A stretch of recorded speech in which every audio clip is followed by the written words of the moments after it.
Sweat Equity Podcast, the number one comedy meets entrepreneurship I want money. podcast in the world. Hey, we're the number one comedy business podcast in the world. Did you know that?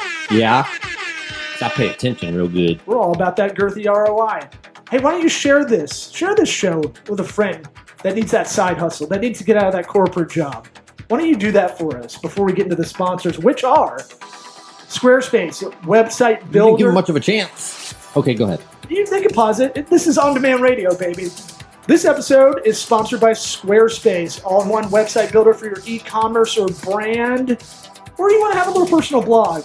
Link to a discount. Hook up, holler if you hear me, in this episode's description, along with our other three sponsors. CallRail. You want call tracking Yes. on your website? Please. You want to record all the calls from click to call on your website? Yeah. You want to have some analytics about it? Call swap numbers? Yeah. Ooh, sexy. Yeah. Hit up the link in this episode description. Bigly Sales. .com. It's you can go to bigleysales.com, or you can hit the promo code. You get the hookup. It says via law in the URL. You can even see it's from me personally. It's a CRM plus marketing outreach, email, SMS, phone, pay as you go. I don't know anybody else cheaper per sin than Bigly Sales. You're spitting a lot. Like, I've never seen so much spit from you. I'm getting old man. Look at my old man Sam Rothstein glasses. Succotash. From Casino. Only pick the winners. And lastly, LinkedIn Premium. Get 2 months free from your boys at Sweat Equity Podcast with the link in this episode description. Let's get it going. Howdy toddy! It's called Sweat Equity.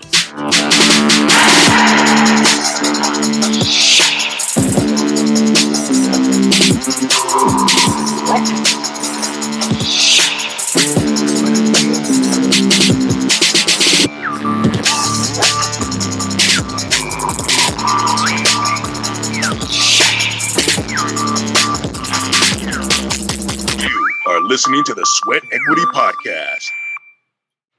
Brett, why don't you remind our audience who you are, what you're about. You can get rid of our Otter AI integration, doing our transcript. If you want to do your own plugs, because I can't read out loud. It's a problem. Yeah, no worries. So my name is Brett Schklar. And I do a lot of things, but over the last few years, I've really embraced the world of the fractional chief marketing officer and have devoted my time and energy to help other fractional chief marketing officers in a myriad of ways. I've built a community of a couple of hundred, which is awesome. I've also built a company that has amazing people that are a part of a company called Grow. And Law Smith, your hostess with the mostest, is actually one of them people. And soon to be Eric, hopefully. We can get him in the roster. Okay. Yeah. Absolutely. I'm down. Well, he does the same as I do. We've worked together for, like 7 years? Yeah. Something like that. Yeah. And so I was real upset when you surpassed things I taught you. Well, I think that's like a compliment. So did you guys remember, Kinda. do you remember the movie Pacific Rim, where two people have to work in parallel? I watched that the other night randomly. I would never put that on. I was in a hotel and I couldn't find anything. I never understood why would you build the robot that way, that you need two people? Why would you make it that way? It's been a while, but as I join your podcast yet again and enjoy myself by being enjoyed by the two of you, I am thinking about Pacific Rim and that there's some kind of mind meld that has to take place to control a robot. To become one.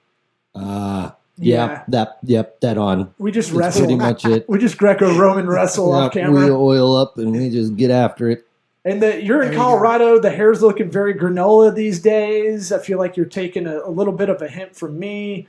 You know, kind of stole my Yeah, thing. kind of looking. We do a lot of Zooms, group Zooms. You're probably looking at my screen like, oof, that guy uses conditioner. I should grow it out. That's what happens. Well, I'm the hair's sure. getting longer. The hair is definitely getting longer. It's so it's about 96 degrees in Colorado today, God and bless. it's a lie. So I know that in Florida, that's like Christmas, but here, we're not quite used to those temperatures this early on after just following a serious monsoon season in Colorado, which, by the way, we're a high desert. We don't have monsoon seasons. Right. So, is that because of welcome to- snow melt, like seasonal snow melting kind of thing? well, not just that. We're getting rain. We're getting as much rain as Seattle gets. Oh, bummer. So you call it climate change. I call it welcome to the new economy. Yeah, I was thinking about Al Gore in that documentary, Waiting for Superman, and just how, just all it did was get a lot of people upset, and he was wrong about a lot of things. Really? I'm gonna go back and I don't remember seeing it. I'm gonna rewatch it, just to go Scorecard it. Well, because Wrong. the thing about wrong. forecasting is you can forecast a lot of things, but if you don't get called out on it at the time, whatever you forecasted to in the future, doesn't matter. You're just, Nostradamus didn't get like anything right, but somehow he is the soothsayer go-to kind of reference. Usually for jokes. I don't know. I think a lot of people think Nostradamus actually could see the future because he was built up that much by Rasputin. All you got to do is predict like hundreds of years in the future, and you'll be dead. Right. And you just, you got your thing going when you're alive.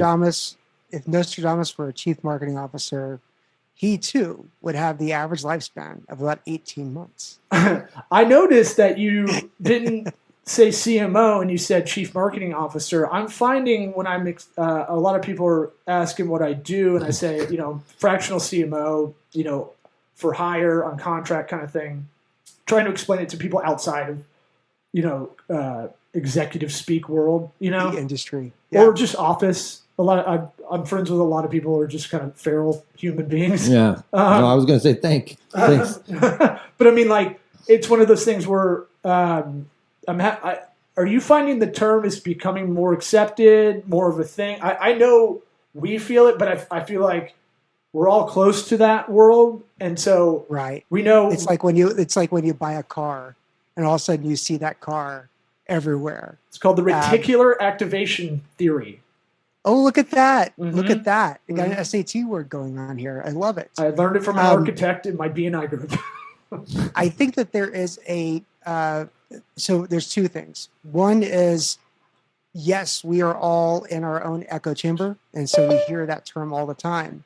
But two is, if you look at the number of titles, number of people with the title fractional CMO, it has tripled since January.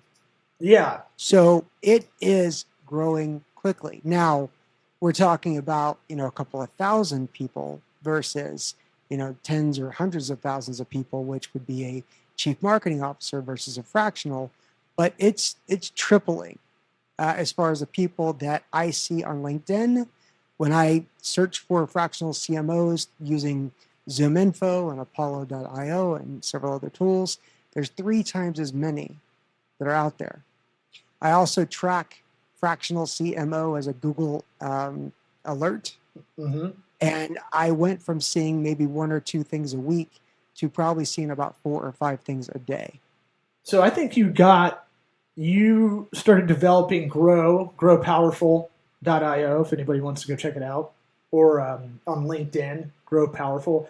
I think you caught the wave at the right time. It sounds like you saw this coming, and you're good from the year or so I've been kind of involved. I can tell you're a good plate spinner. There's a lot going on. There's a lot, and I can tell you've done the work. Can you throw down a quick Cliff Notes resume to where you got to here kind of thing? Yeah. So really quickly, I started out as a baby and grew up. So I've always been in sales or marketing for the B2B world. Started out AT&T, right? Big, huge, gigantic company. And then quickly went into the startup world and did a variety of product management, product marketing, marketing director of marketing, VP of marketing. Within about a 6-year period, I sort of escalated quickly across a couple of different companies. 2 of those companies had really successful exits. So I was focused on the infosec, right, cybersecurity, and stopping the digital bad guys and gals and stuff like that. Sexy ransomware. Yep. Ooh. Mm-hmm. Yep. And grew that for a while. And then due to personal and health reasons, I decided to step away from the corporate world and just start doing some consulting. And that consulting picked up very quickly. And I went from my goal of having, working about 25, 30 hours a week to working about 60 to 70 hours a week. So I hired somebody. And then they got busy and I hired somebody else. About 10 years later, we had about 25 people that were a part of a B2B tech-focused marketing firm. Oh, so glad you said agency. That. I thought this was going Cutco. Amway. Right. And they tell two people? And they tell two people? Yeah. And so we worked with over 230 different clients in the B2B technology world. And our measurement of success was that 35 of those companies had successful exits, either IPO or they were acquired. So they accomplished their goals. And then when I was done, and I did that for about 13 years. And I sold it to a private equity firm back in 2019. And then I decided, you know what? I don't want to go and start another thing. I don't want to go and have the responsibilities of payroll and accounts receivable and collections and sales and yada, yada, yada. So I decided to go be a chief marketing officer for a health tech company because I wanted to get into healthcare. The other CMO, right? Chief medical officers. Mm-hmm. And I joined a company, and after 9 months, I was reminded, I reminded myself and was reminded that I make a really shitty employee. And unfortunately, I also didn't pick the company well that I joined. And so that company later folded, or it got bought, but for pennies or pesos on the dollar. And then me and a couple of people decided to get together and start grow because we liked the idea of being a fractional CMO, fractional chief marketing officer, or an interim CMO.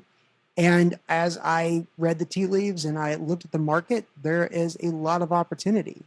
Now, it was growing like gangbusters until, up through the end of 2022.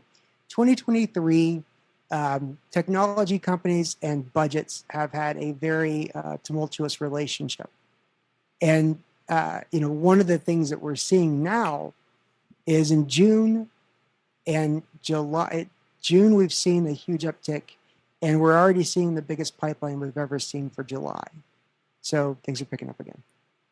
We're going to come back to that in a second. Okay. I'd be remiss if we didn't promote what's going on Thursday that you've coordinated, because this will be out hopefully tonight as we record this Tuesday or Wednesday. So if anybody listens, and you're going to be doing a lot of these, you want to go ahead and explain the show? Yeah, absolutely. So let me just get up my steps. So on.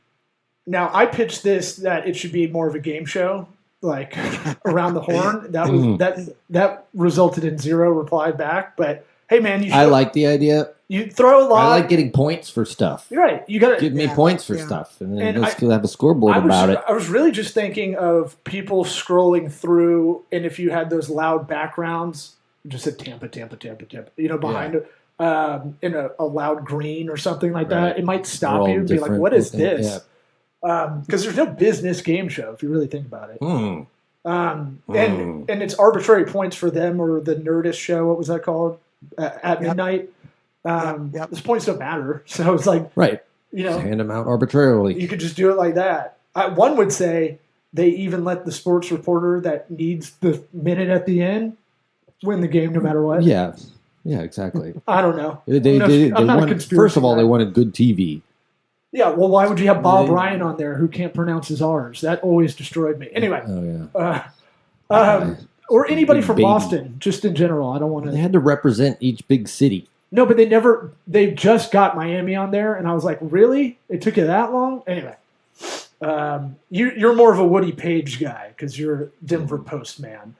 Yeah, there we go. Man, I'm really pulling these. Good pull, bro. Man, I had no friends when that show started, I think, and watched them all. Why don't you go ahead and promote what's coming on Thursday? And this will be fun. This is like a pilot. Yeah, and Law, I'm excited that you're going to be a part of this as well. But I was taking a look, just making sure we got the time right. But it's this Thursday at 1 p.m. East, 11 a.m. Mountain, and then whatever it is for the other two in the U.S. we're doing something. So we get a lot of questions from CEOs, investors, CROs about go-to-market. Go-to-market is the term of how do you put all your shit together to combine marketing and sales and revenue. And investors are asking CEOs for a better go-to-market plan, especially in a tough economy. So this Thursday is what we hope to be the first of many of what we call the go-to-market office hours. And it's designed for investors, CEOs, CROs, CMOs, and anybody who wants to join in the fun. But it's going to be an open and live event. It's going to simultaneously take place on LinkedIn, YouTube, Facebook, Twitter, I think Twitch as well. So we're going to be on all those places at the same time, but it's going to be a live Q&A. Come in and ask questions about go-to-market, and it's going to be people who are helping me host it, such as yourself, Law, as well as 2 other people who have been chief marketing officers and really run go-to-market, motions for companies. We're going to get together and we're just going to answer questions as they come in. And hopefully we'll have some fun. Hopefully there'll be some good questions, probably a few bad questions, but, we'll have some fun anyway. Well, that's what FAQs kind of are. I mean, you're really just kind of creating an FAQ live in a sense that you can repurpose in a lot of different ways. It's like, oh, we've already had this question. Are you taking any beforehand?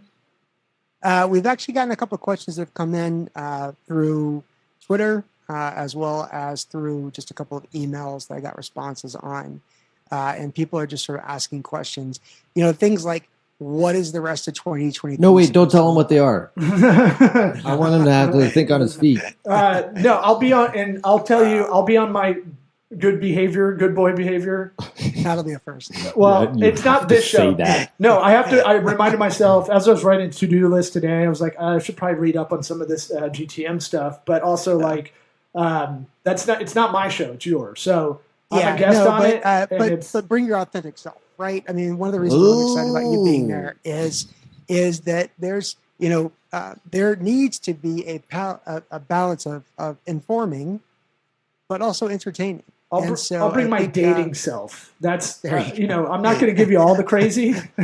It's first date energy. First date stuff. Yeah. Bring that first date self, not like the creepy, third, fourth date where you're really trying. Never mind. Well, is that how it's supposed to go? Because I'm messing up. Supposed to be a creep on this one, I guess. Yeah. That's for another podcast. Well, yeah, no, I think it's fun. It's something different. I think, like this show, I think it's unique where it could catch waves, especially the live aspect to it. Especially if you keep score with points. Yeah. Yeah, we'll weave that in. We'll keep I'll keep score from home. But yeah, I almost was about to go get I've been talking about it on the show lately because I watched Wall Street. I want to get the Gordon Gekko or Robert Kraft white button down blue button down with the white cuffs and collar. Yep. The 80s rich guy move, the 80s evil rich guy move. Suspenders. Yeah, right. Yep. And just be like a very southern. Flick your hair way back. Oh, green is good.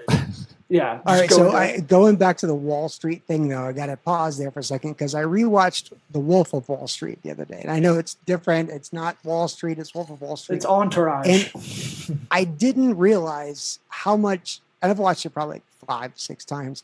I watched it again, and maybe it's because I was watching it with a drink, but I didn't realize how much of a comedy it actually is. Oh yeah. Yeah. I thought it was mostly a comedy. If anything. It is, but I didn't look at it from that lens. But not when you it.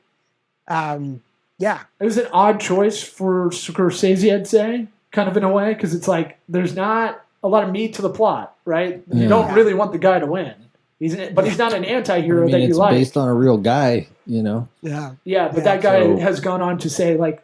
I saw an ad with his face on it the other day. Jordan Dalton or something. Belfort. Yep. Belfort. I saw his face the other day. And the sell me this pen thing was just complete fabrication, I think. Probably.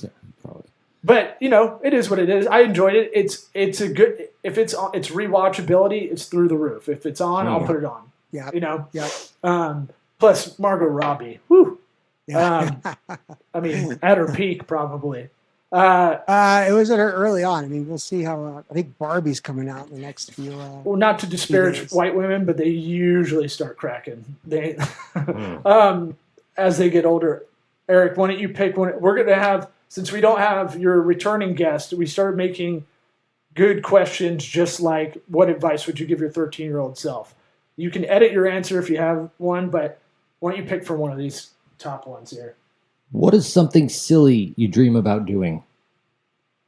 Like a daydream, like something absurd that you think you can do, but no one, or your wife would be like, flying in supersonic jets. Okay. Why do you think you want to do? Why do you want to do that, or think you could do it? I love things that go fast. I love when I'm riding a bike and going down a hill. I like to get as fast as I possibly can. When I am, I fly model airplanes, and I go for the ones that go for 140, 150 miles an hour. When I've been in planes, I've been in some planes with some people who are, aerobatic pilots, and they do a lot of funky stuff. But when they go really fast, it's a lot of fun. I love to go in cars. My son and I were in another country, and we got our car up to about, I forgot what the kilometers was, but it was up to 157 miles an hour. Whoa! Autobahn? That was fun. Was it Autobahn? No, actually, it was in Mexico. Oh. Yeah. I wouldn't trust those roads that much. But. Well, the roads and the prisons, I don't think you're supposed to trust them, but we did it anyway. Yeah, I got hit by a car in Ensenada, Mexico, and I'm good on anything over there infrastructure-wise. So wait, are you a pilot now? Have you gone into schooling? At some point I will be. Got a good buddy of mine, and he and I are probably planning to get our pilot's license together, but it's probably 5-10 years down the road. Yeah, I have people say I'll throw it out there like this, and I like that. I almost didn't put this question on there because I was like, I don't know if anybody's going to have something. You guys? Oh, well, I don't want to. I'd like to think about that one. Well, I've got, because I got plenty. I have 30 of them. Oh, really? So well, pick a couple of your children in there. What do you mean? Of the 30 children in this Mormon example I'm giving. Well, I mean, I'm very vocal about thinking how good of an actor I am. I think you could. Yeah, you're good at that. That's just one off the top of my head. Brett, what do you think about all the UFO stuff? So I am excited for the day when we as a society have figured out that we're not alone in the universe. And I'm very curious to find out if we're going to discover them or if they're going to discover us. Is it going to be as friendly as a Star Trek episode, or is it going to be something like, Will Smith in, Independence Day? But it's not if, but when. And so the UFOs, I would say probably 95% of it is probably doctored or some rando thing that takes place. But I do feel quite certain that we are not alone in the universe. And at some point in time, there's going to be a meet and greet. Yeah. Yeah. I think it's pretty soon. Everybody seems like it. I was thinking about this yesterday. Everybody seems to think that if aliens come to Earth and interact with us, presumably as a physical entity, not like that one movie where they're like gas or whatever. Yeah. Because they be able to touch them. Well, they could be like a fourth, fifth dimension thing that we don't even comprehend. Sure. Getting into Interstellar. I was going to say like the end of Interstellar. Yeah. Well, the fifth dimension's love. You didn't get that. Yeah. But actually, Interstellar wasn't Interstellar. That was an interesting one because it was about aliens. Here is about our future selves. Yeah, that was more about we're in the dust bowl of Earth. Earth is decaying rapidly. So we can't keep up. Yeah. What if the UFOs are actually the future us trying to send us some truth bombs? Yeah. Yeah, and then think about what we would evolve into. And then you cry at the end when he's talking to his daughter that's actually older than him.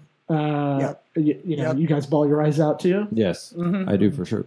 It's like the end of Big Fish. If you don't cry at the end of that, thinking about your dad, it's rough. Go reboot your computer. So with the UFO thing, I was thinking about this. They're not, everybody seems to think if UFOs come here, aliens come here, that it's going to be super advanced smart people, smart aliens. I'm like, wouldn't they send the dumbest? Right. The Right. Expendables. Right, exactly. Wouldn't they send Well, like, hey, they're the prison version of our people. We'll take them out there. And then I They're got sending the junior varsity team. right. Why you're not going to send your A squad? It's not. They're They sending do seem back to up the crash a yellow lot. jackets. What if they're just like, It's like, why is everything so advanced? How do you guys keep crashing? what if they have a wider range of ability and intelligence where they have way dumber and way smarter? The way smarter can kick out these dumber ones to our planet, Oh, yeah. Yeah. you know, and we're smarter than the dumber ones. I got really baked and thought of this. That and I got a feeling even their dumb ones are probably. we spend a lot on At least for you and me. space, but we don't spend a lot on deep ocean vis-a-vis the They submarine. do go under the water, apparently. Yeah. We can't figure out that pressure as far as you get that far down. I mean, use something other than a PlayStation controller for your navigation. I mean, not to speak ill of the dead, but We're like a news show now. I know. Look at us. Yeah. Current events. Yeah. Well, it's all I Exactly, talked yeah. about with anybody all weekend. I'm like, why is everybody bringing this up in small talk? I don't want to. People I don't know are bringing it up. You Yeah. know, Yeah. it's very morbid. And then like, did you know there's a 19-year-old that didn't want to go, but he went for his dad? And you're like, Why yes. would I? No, I didn't know that. Well, I heard it, and then Now I have to know it. I don't know. Every woman told me that. Every guy just goes, man, that's terrible. You know what's interesting That's a terrible way to go. is, it's sad that it happened. It's, I'm sure these people signed all kinds of liability, waiver things. But there's more about, for some reason, this thing that happened with the underwater whatever has caused more anxiety through social media than any other phenomenon taking place. And so what you hear in the news is not just what happened, but you're hearing a ton about how this is affecting people's emotional health that aren't even, closely connected to it. So for some reason, and it's horrible that a couple of people died, but there's more people that die in other ways. But for some reason, it's hit the psychology of us as a society so hard that people are actually talking about the psychology of it, of people reacting to it that had nothing to do with it. Because they feel like I don't know why. they can see themselves in that situation or something. You could never afford to take a submarine to the Titanic. What are you Yeah. talking like? Whereas- It's not going to be you. in Qatar to make the soccer stadium for the World Cup, like a bunch of slaves died building it. Right. Right? And same with buildings in Dubai. A lot of slaves, Right. indentured servants die Yeah. all the time. Yeah. Yep. Yeah. So I'll always try to minimize it by thinking about that kind of stuff because it's like these guys volunteered. I feel bad for Right. the kid trying to impress his dad, but That would give me the willies. anyway, I don't think I'd do it, even if I could afford it. we are a news show. So the second half of 2023, my predictions, this isn't going to be a hot take by any means, but we've had such an impacted ass full of AI. I've never had one. We used to think brand was the fucked out word of like 2020 or pivot. Remember? Uh-huh. You're going to pivot. Everybody going to pivot, or new normal, or your brand. Those were like the previous years fucked out. I've had more AI stuff, and Eric and I started making we're working on a searchable database just for A repository. our internal use because there's so many coming out every day. But at the same time, I feel like I'm dumb if I'm not a little bit on top of it. Because if there's things that can actually do, because here's the other thing that makes me mad: AI is such a marketed term, right? Yeah. If you Elon Musk, I heard him on Rogan talk about it. He's like, it should be called synthetic intelligence. It's not. AI is it's like keto. Remember when you were like, yeah, not everything's keto that has keto on it. This is like years ago, and I was like, really? And you're like, no, there's no regulating thing that you can be back in the day, everything that was a database called itself big data. Mm-hmm. You remember that? Mhm. Like 10, 100 years ago or something like that. It was like, oh, you have a database application? No, I got a big, huge data. How big my data is. That's what I say on first dates. Yeah. Yeah. Third Yeah. date. And so AI, Third dates. And there's a good good reason for it. There's going to be two types of companies: those who leverage AI and the ones who are going out of business. Right? That is going to be how it is. Within like now. My analogy I give is Moneyball. Right? One of my favorite movies. Moneyball. It's all about Billy Beane and the Oakland A's back in the early 2000s, I think it was. Yep. Mm-hmm. They completely rewired how the game was played. Right? It was no longer about how good looking, a player's girlfriend was, or, how much confidence they walked around with a big swinging, big data or whatever it was. Passes the eye test, I believe they said. Yep. But it was getting on first base.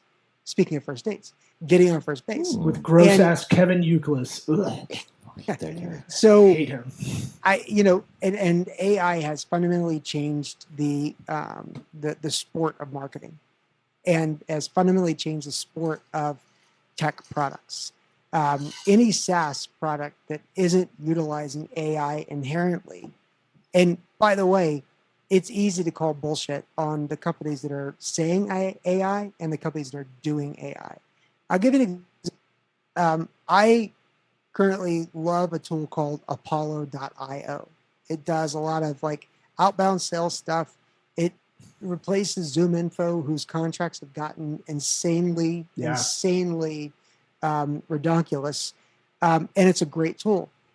Within weeks of, the ChatGPT and AI craze that's happened in 2023, they embedded ChatGPT into their technology to where it's actually writing some of the sales email scripts for you. It writes some of the call scripts for you. That is what, product companies, SaaS companies either need to do, or they need to step aside, go ahead and go out of business and let the ones who know how to do that, get in front of them on the highway. Yeah. I mean, Eric sent a cheat sheet to me the other day, and I was like, I've seen a bunch of these for ChatGPT prompts. Mm-hmm. And I was like, oh, and it made me think too, like, I don't think I put this in Slack, but it was like, I need to carve out some time to start really learning this, memorizing some of the stuff, that the language, like we did to learn, branding skills or web development skills or any of that, marketing skills. So it's like, I need to almost create like a couple hours a week to like kind of study a lot of this stuff. So it's back of the hand, because it ain't going away. Yeah. There'll be a ChatGPT certification. Oh, I mean, I bet there's already something. I mean, you can get plugins now. It has plugins ability. So it's like now everybody's integrating their AI stuff with that or formerly AI products. Yeah. And they can kind of have that transition. And it's, learning, like, it's like learning how to search for something, Boolean search on Google. Yep. Like if you don't know that and like look it up and kind of memorize it, it's a tough slog for the next couple of years because you're like, wait, I have to look up what are the brackets do? What do they do? Right. Right. Any marketer who has not dove into AI, whether it's Jasper, whether it's ChatGPT, whether it's others, has already failed. Any software developer that's not looking at AI to help them develop their software and do the grunt work of the software development has already failed. Any product that uses a cloud application or uses data or uses some kind of aggregation, if it's not already using AI, it is failed or it's on its way to failure. Now we're going to get a huge backlash, and that backlash is going to be certification. That backlash is going to be IP ownership. That backlash is going to be bad AI. Are you really AI? To do the wrong thing. So there's going to be, a holy war of AI, not the humans against the computers, but there's going to be a holy war against it's advancing too fast, and we as a society can't keep up with it. We can't find the truth from the not truth. We can't find the, consistency of data. It's AI tools, no matter how good they are, if it's garbage in, it's garbage out, just like everything else. And that's going to be a big problem. It's going to give us a lot of red flags and a lot of stop signs on our way. Yeah, it's Moore's Law, right? Yeah. technology exponentially increases in performance or whatever the benchmark is, while humans can marginally get better. And it's one of those things where I've been thinking of this for 15 years. Marketing's more operations than it is. It's way more math, operating process, integrations, automations than people realize. And people think it's Mad Men doing a cigarette pitch. Right. And it's like creative all day. Those creative days are over. Like that. And creative, I was explaining to a client today, creative in an ad campaign is like, unless it's a big brand in a big B2C, you're Pepsi or something like that. You're trying to get brand legacy, so you get them under 18, you got them forever kind of thing. Like, but for the most part, most ad campaigns, the creative is one step out of probably 12 to 20, depending on what you're advertising for. Yeah. And even like the copy and creative in the ad are very logic math based, because all we're doing is looking at, okay, competition does this. Yeah. We're going to make a better iteration of what we're going to improve that. Talk about AI. I mean, that'll be happening before you know it. Spitting out ads just ready to go. So one of the things you mentioned, Law, was, you talked about 2023. And I think that we need to talk about the first half of 2023. And we need to talk about the second half of 2023. And then I know we probably need to wrap up. Yeah, we got to wrap up because we got another episode right behind you. So you're easy to talk to, man. We can chew the cud with you all day, man. I'm not sorry, and you're welcome. So that's what I'll say about the second half of 2023, and hopefully this is a good parting thought. We in the B2B tech world, we basically laid off half the marketing departments, half the HR departments, half the developers, and said, and companies said, we need to hunker down because we're not going to be able to get new rounds of investment very easily. Our revenue is slowing down, so we've got to dial back our employees. They also said, we're going to let AI replace a lot of things that people were doing before. That was the first half of 2023. Yeah. Guess what? Second half of 2023, we're already seeing it. People are saying, holy crap, we cut too deep. AI is not here to solve all the problems for us. AI is only good if we have leaders and people that can leverage the AI. So we're starting to see a huge uptick in hiring in marketing leadership, and chief marketing officers, and, luckily for us, fractional chief marketing officers. That gives me peace of mind, because I'd never really thought about it in the seasonality of this year, but I do feel like there's been a dip in a lot of marketing conversations as far as hiring, be it contract, be it subcontract, whatever. Mm-hmm. So that's that I can unpucker my asshole. That's good. The other quick thing I'll say is that the other thing going on for the second half of 2023 is companies are missing their numbers by a motherfucking mile. Like, seriously, they are missing their numbers hugely. Hugely a word? I don't know. I don't care. They're missing their numbers big time. Bigly. And so they are having to, July, August, September, vacations are going to be shorter, and people are going to be scrambling because they've got to get those 2023 numbers up before the end of the year. You hear that, audience? The day is nigh. I think I said What does that mean? Listen to me now or hear me later. No, that's real pragmatic advice. That's honestly what we try to get on the show when we're talking to everybody. Obviously, we'll have you back on. I'll see you later this week, and thanks for coming back on. Gentlemen, thank you. Thank you. See ya.